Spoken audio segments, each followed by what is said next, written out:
This is good. Yes. And we are live on YouTube. We're live on the tubes.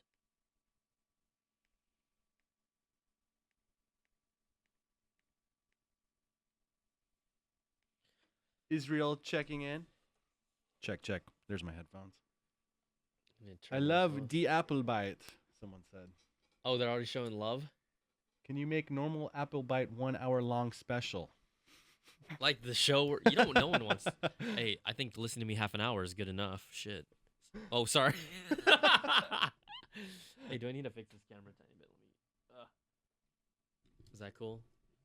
Yeah, let me see. I'll slower my body a little bit. Oh yeah, There. let me. No, I got here. It just looks. This is fine. Zoom out, I think, right? Whoa. Yo. Whoa. Yo. Much better.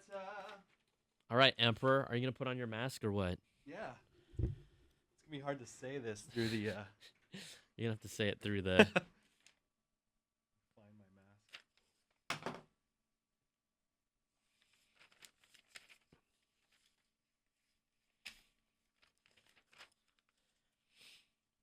I just can't wait for people. The first comment on YouTube to be, "Show starts at 8:32."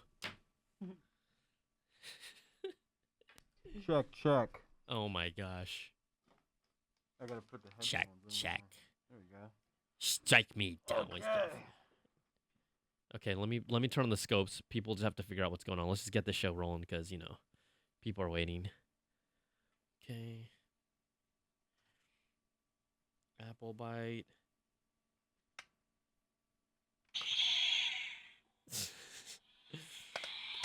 What? Extra crunchy.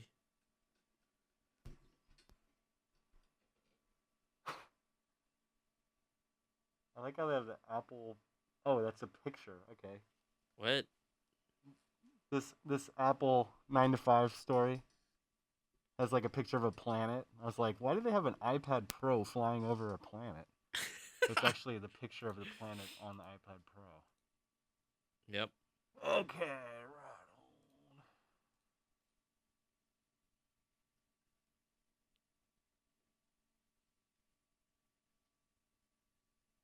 Okay. I'm just gonna start this thing. on. All right. I'm just gonna start this thing. All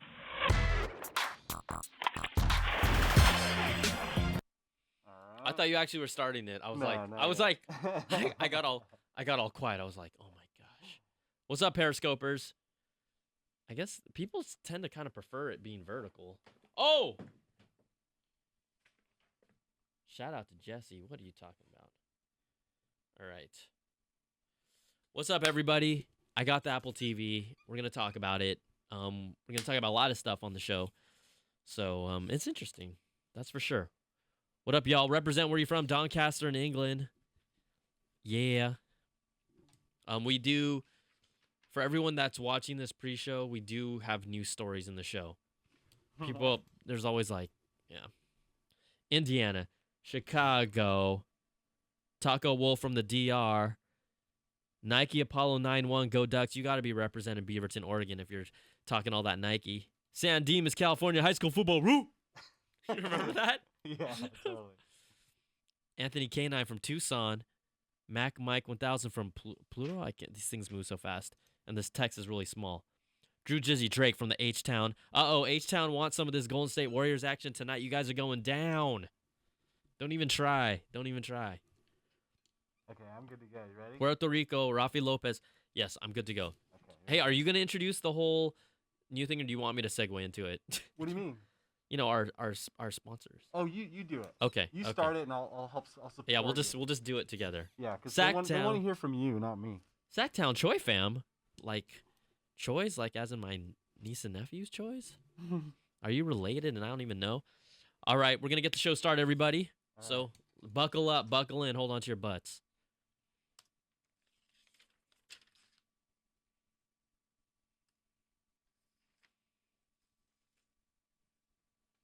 I just hit play here. Here we go.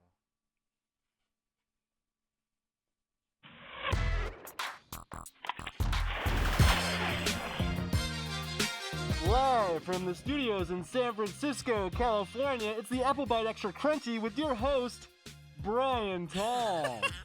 Hey, Steven, take off the mask already. I can't hear you. Emperor Palpatine, dressed up. This does not translate over very well in a podcast when you're wearing a mask. It's Halloween, man. I'm trying. I know. You need to take off the mask, bro. All right. We want to see your beautiful face, Steven. He's like, I'm taking a mask. The music's playing. Get some air. You look freaking hot. Welcome to the Apple Byte Extra Crunchy, everybody. It's episode 13. It's Halloween weekend. The Apple TV just came out. There's so much stuff going on. Be afraid. But before we go, this is like a big deal, right?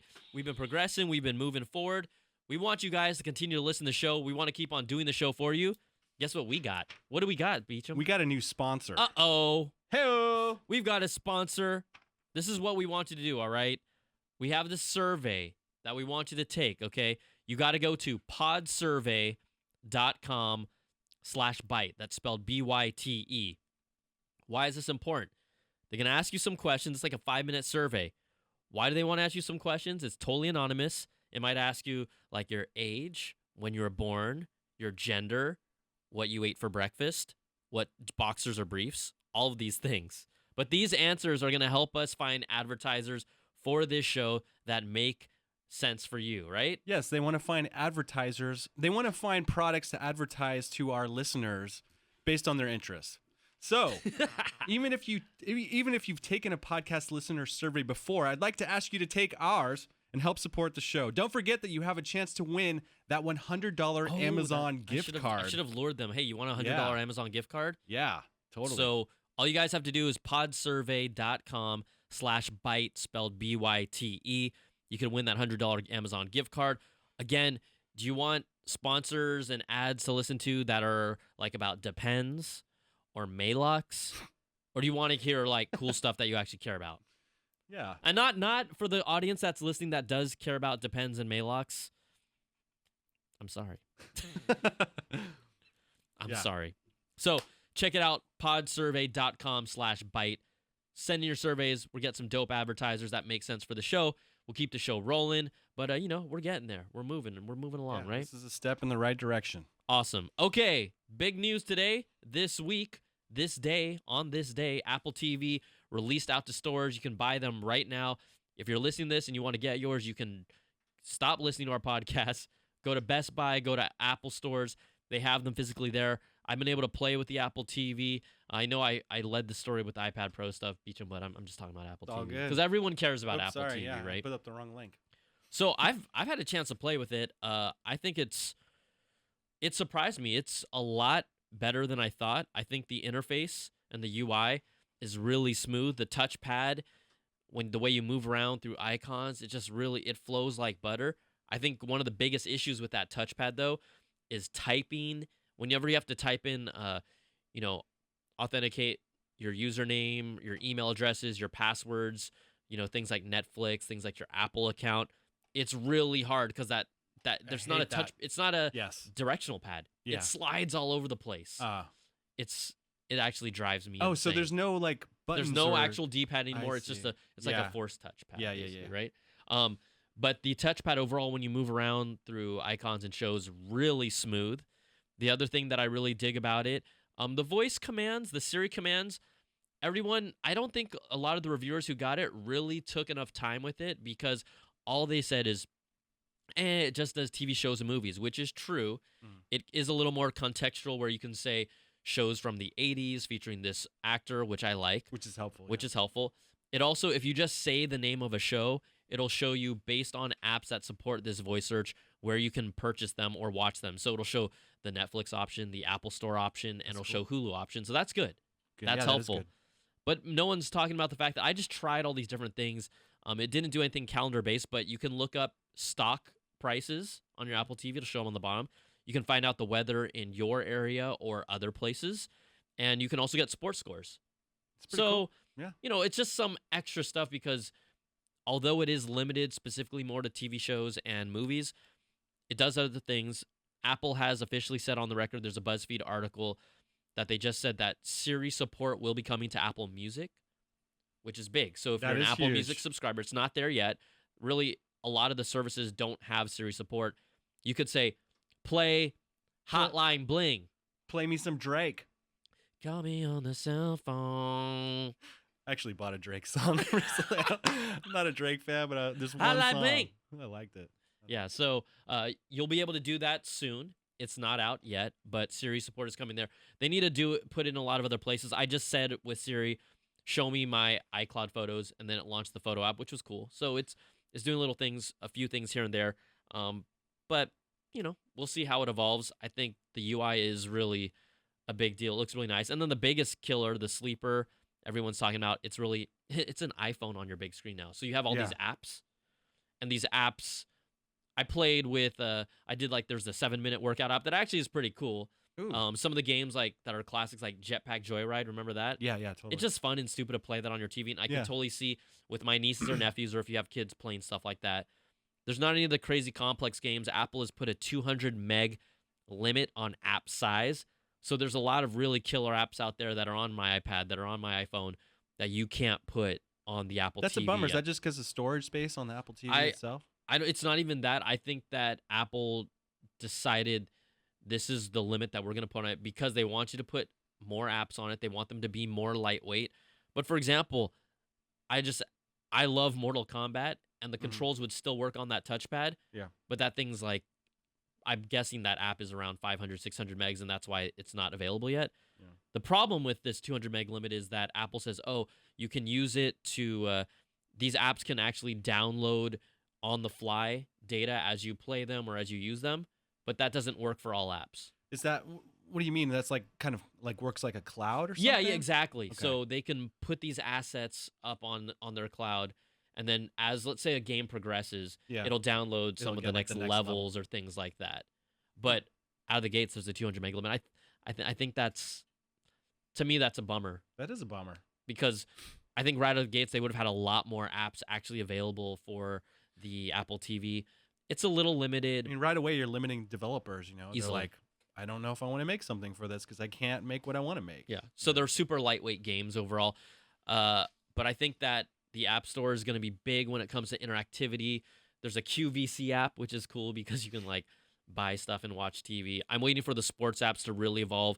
Apple showed a demo of the Major League Baseball app when they first showed it off, where you could actually, if you had something like a Major League, I don't know what they call it, if they call it the season pass. For NBA, it's called NBA League Pass. Yeah. But you could watch your games, stats would show, you could switch between games and see. That's pretty cool. Right, that's interactive TV, right? Yeah, they're looking for ways to you never have to turn off your Apple TV. It's just going to be on all They're the time. trying to get your attention. But I want to see this taken to the next level.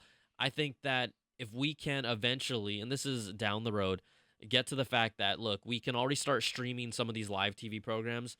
And again, whenever they're streaming, they're a little behind, maybe 4 or 5 seconds behind. Yeah. But if you could do live voting and live polling while watching a TV show That's through awesome. your Apple TV, that would help, this whole interactive TV thing that we're talking about, that would make it next level to me. Yeah. And so I hope that as things evolve, we get to that point. That's way down the road. But right now, they've got to be able to load this with really more compelling apps that are going to work well for us. Thought it was cool. Just a quick thing about other details, just the overall Apple TV story.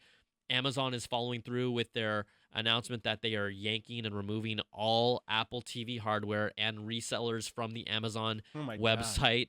They're also removing Chromecast as well. Their argument is, we don't want to. It's confusing consumers. No, it's not, dude. That's funny because I bought my Chromecast on Amazon. Exactly. But, it's a competition thing, Amazon, and the problem with that is Amazon is the biggest online retailer. In reality, they're actually going to lose business. They will, because sure, you can sell Amazon Fire TVs, but people.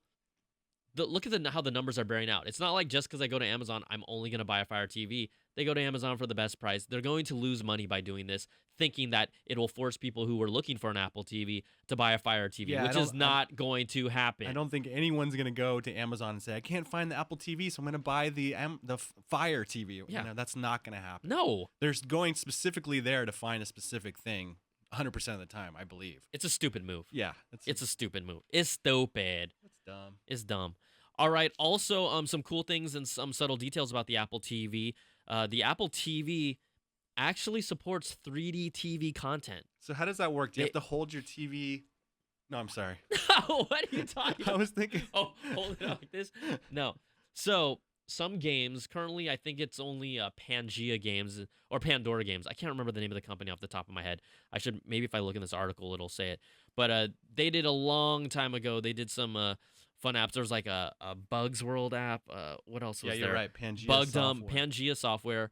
So if you turn on, they have games like Air Wings. Bugdom 2 was on those like original IMAX way back in the day. Nanosaur was this like flying game where you had to like get dinosaur eggs and stuff. You can actually turn on the 3D feature of your TV set, pop on your glasses, and your game will be in 3D. That's So pretty the Apple awesome. TV supports this. Not all games, because games were originally really built for the iPad and the iPhone. They don't have this 3D support yet, but it's cool that you'll be able to get some of this fun 3D gaming directly onto your Apple TV. It's already baked in there. You don't have to do anything. It's just a matter of game supporting it and turning on your settings. That's pretty awesome. When you first said that, I was thinking 360 video. That's why I was like, pick up your TV and move it around. But that is pretty cool. Yeah. So you don't have to have a special TV for that. Oh, well, you have to have a 3D compatible TV. 3D compatible. Okay. As long as you do that, you'll be good. So that's all the Apple TV news. Again, I think overall, surprisingly, a lot better than I thought. I actually really like it. I'm still not sure if it's better than a Roku 4. From a content standpoint, it's not. But from a UI standpoint and the potential of the App Store is not there yet. But that's going to eventually happen. And then the UI, though, is actually really slick. That's cool. Really, really Yeah, sleek. David Katzmeyer, CNET reviewer, gave it pretty high marks, right? Yeah, So, him. Check out his review, guys. Yeah, we've got a prize fight going on. Check out CNET's review, see what you think. But it's a fun device. All right, moving along. Another Apple gadget that we're waiting for to come out in November. Rumors have pointed to early November.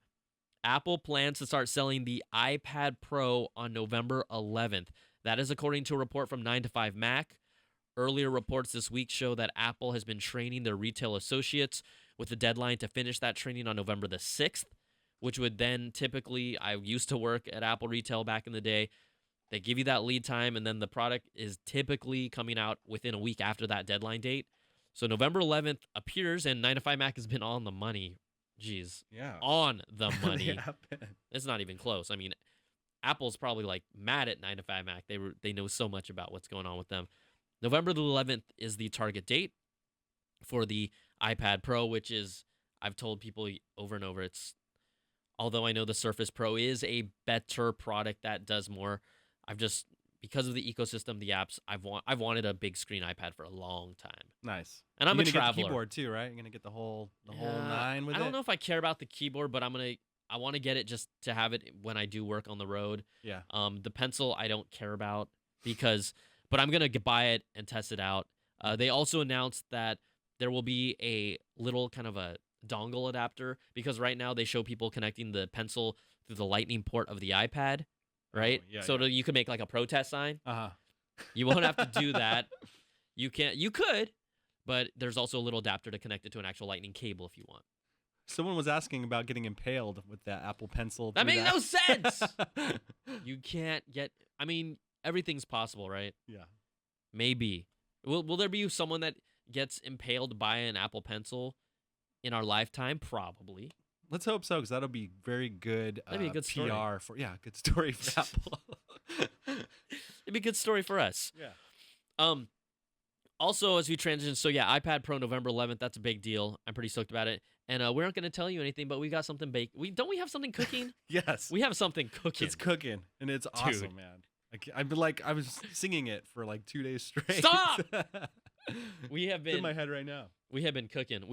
So look out for something in the next couple weeks or so, to time with the release of the iPad Pro. Okay, we want to get through this really quickly, but just kind of tell you a little brief overview of Apple's earnings. Why is this important? It kind of just gives you an indication of what's happening with Apple's business. They released their recent earnings report for Q4 of 2015, which is fiscal Q3, based on earnings. Apple had a record revenue result of $51.5 billion.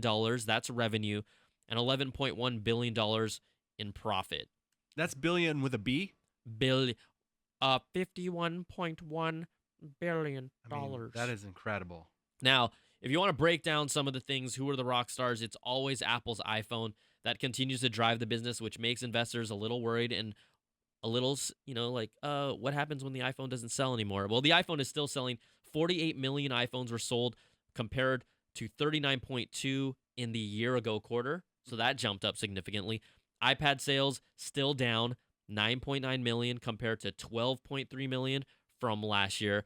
Even with the iPad Pro, Beach, I don't know. I'm saying as a second thought, even with the iPad Pro coming, I don't see that number changing drastically. Yeah, me neither. I feel like everyone who has an iPad, they already have it and they know what it does, and they're not gonna, they're gonna hang on till the bitter end. iPad Pro is a niche market. Yeah, definitely. I don't know many people that have an iPad. They're saying I've got to have the iPad Pro. People that are artists and creatives are saying I love that iPad Pro. Looks like a cool option. Yeah, but still, I don't think that's super expensive. What it's like. Basically, Apple iPad sales from last year in the same quarter have dropped about 2.5 million units. An iPad Pro is not going to make up those 2.5 million units. No. I don't see it. I could be wrong. Apple could surprise me. We will see. Also, Mac sales rose from 5.7 million compared to 5.5 million in the year ago quarter. So Apple doing big things there. The iPhone continues to drive iPhone continues to drive their business. 30% of iPhone buyers in Q4 of 2015, based on this, switched from an Android smartphone. 30% of those. I'm trying to convince my parents to do the same, man. It'll make your life easier too, right? Yeah, sending them pictures and stuff. They're always like, "Can you send us separate text messages with the photos because we can't get them on our Android phone?" Blah blah blah. So now I have to it's a pain in the butt. I also wanted to show love. Real quick note: Apple is partnering with American Express to bring Apple Pay to Canada, Australia, Spain, Singapore, and Hong Kong. Nice. Expanding. They're targeting the beginning of 2016 for this. I know I've got a lot of international love and a lot of international listeners out there. So, actually, we have a phone call about this later. Oh, am I going to be able to answer it? No, it's more just like he's just kind of giving everyone a heads up about some marketing deal with different credit cards that have different companies on them. Apple Pay will not allow. Oh, because of marketing legal rights or something. So we'll listen to the guy's voicemail later. But he's gonna educate us. He's gonna break it down a little bit. Break it down. Break down. All right, here we go. Just a little quick story. Apple always facing lawsuits here and there when new products come out. If for whatever reason it just happens, but this one's kind of interesting, and I wanted to bring it up. There's a $5 million class action lawsuit against Apple over iOS 9's Wi-Fi assist feature, causing it to use too much data and potentially overcharging some customers. This comes out of, I believe it was either Santa Clara County or San Jose where it was filed. But think about this. When iOS 9 came out, Apple turned on this feature called Wi-Fi Assist. What does it do? Basically, when your Wi-Fi doesn't have the best signal, it uses your cellular data to make up, kind of supplement that and help out. Mm-hmm. But then some users are saying, well, look, now I have these crazy data overcharges because instead of it just trying to go slower over Wi-Fi, that the cellular data that was picking up the slack is helping me out about this, right? Yeah. Which is important because guess what? Not all of us have unlimited data. Yeah. They're pretty much, most people don't have unlimited data plans anymore. Yeah, totally. So I'll tell you how to get to this setting if you want to turn it down. You go into your settings, and then you go into the section called cellular, and then you'll have a bunch of options, but you have to scroll all the way down. You got to scroll all the way down at the very bottom. And there's this icon that says Wi-Fi Assist. The problem is Apple turned it on by default. So they never really explain it to people. They leave it on by default. It's up to you to turn it off if you want to turn this off. I think I'm not going to turn it off because I am a grandfathered unlimited data guy. but yeah, that's a big pain in the butt, man. It is. I think Apple never, and this is one of those things that, guess what? When I think of the reason why they're putting this class action lawsuit is that it's not known for the general user. Apple didn't explain it. And yeah, if I had to tell my parents about this, they would be like, what are you talking about? Well, it's funny because I see in this image on the post here, it says YouTube Kids. Yeah. And my son just watches, like he'll just sit there and watch That's YouTube why you're in Kids trouble. That's why you want. You better turn that thing off. That will just run the data up, I'm sure. It will. So that's the heads up. It's the Wi-Fi Assist feature. Go to cellular in your settings, scroll all the way down, and you can turn it off if you'd like. You can kind of monitor this by looking at your how much data you actually consume, but it's just a heads up. I think it's important for people to know about this. Cool. Okay, something that we thought was important to know about, but ended up being a total bust. Nintendo, right? Nintendo has been holding out of bringing their properties, their games, their licenses over to the smartphone world. Nothing on Android, nothing on iOS, nothing anywhere. Well, Nintendo this week announced their very first smartphone game, and it's called Miitomo. Miitomo. Miitomo.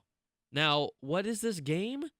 They shouldn't even call it a game. It is literally like a social networking app for your Miis. So you could create an avatar if you haven't already. It asks you a bunch of questions, and then it connects you with people and with your friends that are Miis. It's not a game, yo. This is Nintendo's first ever entry into the smartphone market, and this is what they gave us. It's a big mistake. All they had to do was put Mario, like a new, like That's what really we're talking about. cheesy version of Mario on the phone, and they would have sold 1 million copies. Not even cheesy. We've talked about this. They just had to put a $5 version of the original Super Mario Brothers on a smartphone, and it would be over. Put Zelda on there. I would replay Zelda. It would be over. Instead, we got Miitomo. You know, there is a big, huge community though that collects all these little Mii characters. No. I know, but I don't give a crap. Like, but yeah, to the general, Nintendo continues to lose its charm. Lose what made it great. They continue to stay in their little walled garden. They continue to look. It's 2015, basically the end of 2015. This game is coming out in 2016. So they basically have their very first smartphone game in 2016. That is crazy. Ho, brah. You should do a Googleicious and talk about all the emulators you could get. You from can't. Google, I know. People are like, we don't care about you, Nintendo. We got our emulators. We really don't care. You can release whatever you want. It doesn't matter. Yeah. All right. So, yeah, Nintendo, that's a big fail. All right. Also, another big fail here.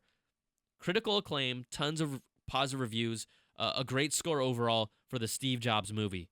But then the box office, totally different story. This thing is pretty much flopped. It's just flatlining, huh? It hasn't even hit a line, dude. Ah, that's crazy. So it looks so good. It does look good. Excited to see it. The funny thing about it is, like, it is good.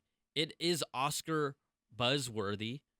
Just to give you perspective of how this movie is performing, it debuted to a measly $7.3 million weekend.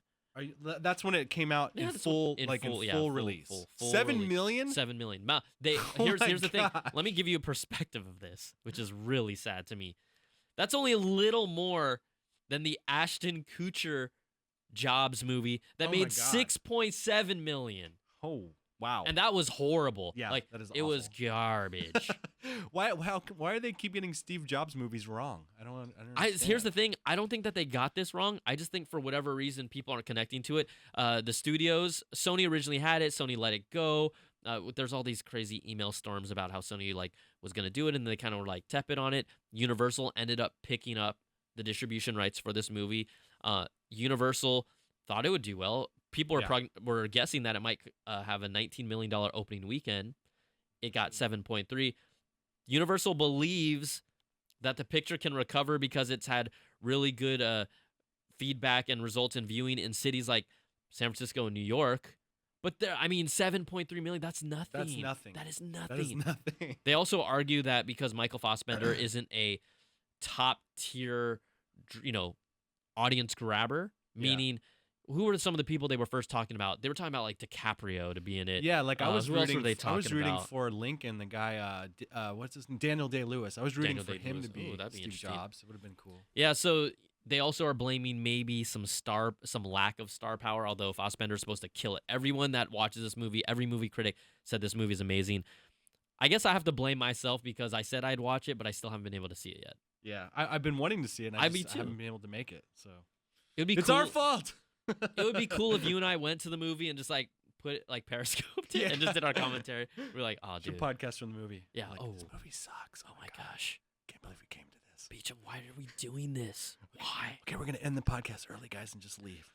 So, anyways, that's just a little womp sad note on the Steve Jobs movie status. I'm kind of bummed about that, but hey, whatever. They should have casted you and me. Dude. Who played Wozniak again? Seth Seth Rogen. Seth Rogen did. When I saw that, I was kind of like, that's a questionable. That's a questionable. They do say he did a casting, really good job, though. It's funny. I think also there were some. I think Apple, in a weird way, is probably happy about it. They're the most happy Oh about yeah. this. Oh my God. All the Apple employees that were close to Steve Jobs said it didn't do it justice, although not all of them saw it. Wozniak and John Scully, people that were part of Jobs's, I guess, inner circle, but also saw him rise. Yeah. They said the movie was really entertaining, not exactly the most accurate, but they also did say that it captured the essence of Steve Jobs. Yeah. Which is important. Yeah. From day one, the critics were kind of like, there was a lot of pushback right away. Yeah. So anyways, there you go. We've talked about it way too much. Let's get to the phone calls, right? let's we got do calls? some voicemails. I Okay. have one here. Oh, do we? You know from- what? We're not going to get calls next week because we forgot to even tell people to Oh call my us in the gosh, beginning of the yes, show. Call. How Here. horrible are What's we? the phone number? We have a sponsor, but then we can't get. Then we forgot about the phone call, so no one's going to call. The phone It's number. okay. We have a bunch still. Phone number is 800-1-800-616-2638. Yes. Okay. That's the here's number our- he calls. Okay, Here's our voicemails. first voicemail. Hi, Brian. Hi, Rich. It's Mike from Canada. Great Rich. show, etc. Just wondering, where could I support my music artist the most? By, using Spotify and going offline with their music, or just buying from iTunes? Will they get more from there? I'm not sure. But anyway, so there's the question. Thanks. Bye. That's a great question because Yes. we both here create content. You don't know what Beecham does, but I mean, tell people what you do on the side, Steven. Yeah, for a long time I've been producing music for at various studios around the Bay Area, and the best way to support an artist is to go see them live and buy their T-shirts and buy their CDs and stuff. But in terms of streaming or purchasing music online, I would have to say it's probably iTunes or from the artist directly, Yes. whatever they have on their website. Spotify pays very little to artists. I know, like, I have an It's album. pennies. It's pennies. Literally pennies. It's like under 10 cents. Yeah, it's like percentage of a cent. Yeah. You know what I mean? Yeah, Like, yeah, I yeah. think on Spotify, I get these. We put out an album, a band I was in a long time, put out a record, and I get, like information about how many people streamed it. And from Spotify, it's like 0.001% per stream or something. That's And for killing me. iTunes, it's like a penny and a half or something sometimes. So I would say definitely purchasing it from the band, from their website, wherever they want you to buy it from, and just go see them live, if you're a big fan. Yeah, I think that, if you can even go to their online, my hunch, I definitely was like, yeah, you got to go to see them live because that's where any artist actually makes their most money. Yeah, Even the big name artists, that's where they make their money. totally. But beyond that, if you can buy their CD directly from their website, if they have that, that's Yeah. going to help give them money. Even more than, I guess, in And a T-shirt. is it a bit? Seriously. You gotta go T-shirt. Yes. So yeah, go directly to the artist for sure. That's also, I mean, I'm one of those old school guys. Like I still buy records. I buy stuff that I don't buy records. But I just bought an LP the other day. Oh, really? Vinyl. which one? Well, it's one that I mixed. I mixed in like Nice. 2007. It just got released. So Well- I buy everything I work on. I try to buy it. I mean, Steven does a lot of genres. You did. I mean, when you told me what was that artist, Avant? Yeah, I did Avant and Loon. Record a lot of hip hop stuff. I was with Bad Boy Records. Was there? It was Dude. pretty fun. Bad boy, bad boy, P I Diddy. was like, "Where's Diddy, man?" I'm doing this. Where Diddy at? Where is Diddy at? Diddy's personal trainer was there that day, but not Diddy. So I was a little bummed out. All right, next call. Okay, let's see. Hi, my name is Sarah, and Brian, I remember when the iPhone 6S originally came out, you said that you thought that the home button was on its way out with being able to contact Siri by saying, "Hi, Siri," without holding the home button down. What I was wondering is, how would Touch ID work without the home button? Thanks. Bye. Man, Sarah, she's a really good listener. Yes. She's calling me out. Sarah, you are a smarty pants. Okay, so Sarah, here's kind of why I remember when we talked about that topic. There are stories, actually like legitimized stories that Apple and also the technology exists where the actual touchscreen will be able to eventually, but this is years away. When I say years, I'm talking about 3-4 years away, where the screen itself will actually have some of that Touch ID tech in the screen. So not anytime soon will we see it, but you know, for example, you could touch on part of the screen, it would be able to read your fingerprint without actually having a physical button. I still like the physical button, but that's the direction that reports have said Apple and others will eventually be moving towards down the road. But again, I don't see the home button going away within the next 3-4 years. But I think it might be soon after that, honestly. So you're right. I wasn't trying to state it as fact, but what people are working on and going towards. I personally like the feeling of a home button, though. I don't know about you. Definitely have to have. For me, have to have a home button. I do like the feeling of it. Even on the Apple remote, this new touchpad remote, it has a home button. It has a physical home button, but it does have a touchpad. You know, they could have done something like you might even do a gesture on the screen and it'll act as the home button, meaning if I swirled my finger in a circle and it detected that, that could be the new home button too. I mean, just say, "Take me home." Tell Siri home. There's no place like home. So you are right. We did talk about that, but it's something that will possibly be coming down the road in the future. Yeah, I know. Like since the '90s, since I was first interacting with the internet, there's always been a home button. I mean, right here, I'm looking at Firefox, and there's a home button. Yeah, so gotta take me home. Take me home. Okay, next call. Hey guys, Blair in West Hollywood. I was recently happy to find out that Best Buy added Apple Pay.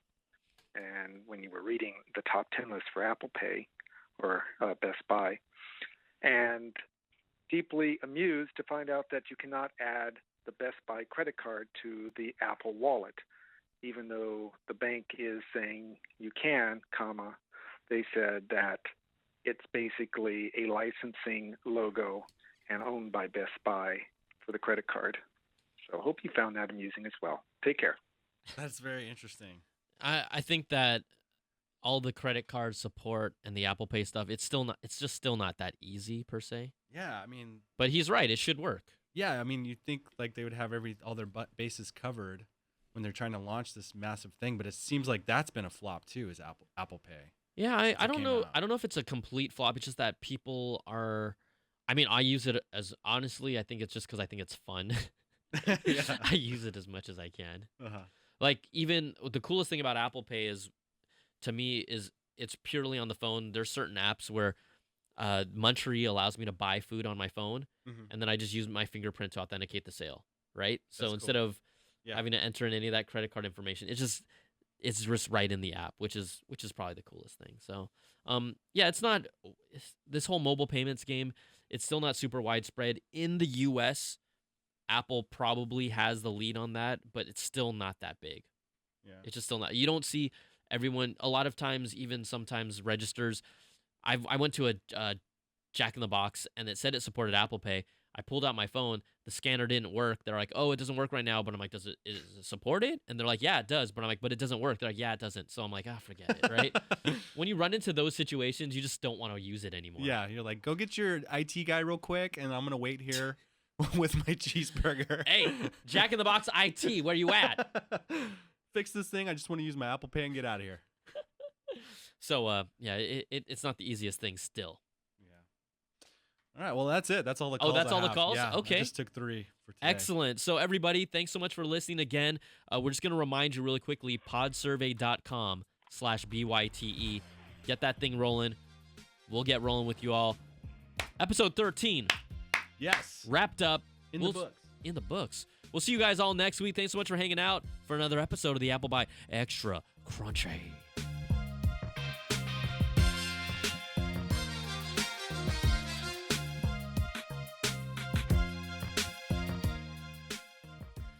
All right, so all the Periscope people that are watching, that are hanging, they're like, that guy needs a mic. But the point is that...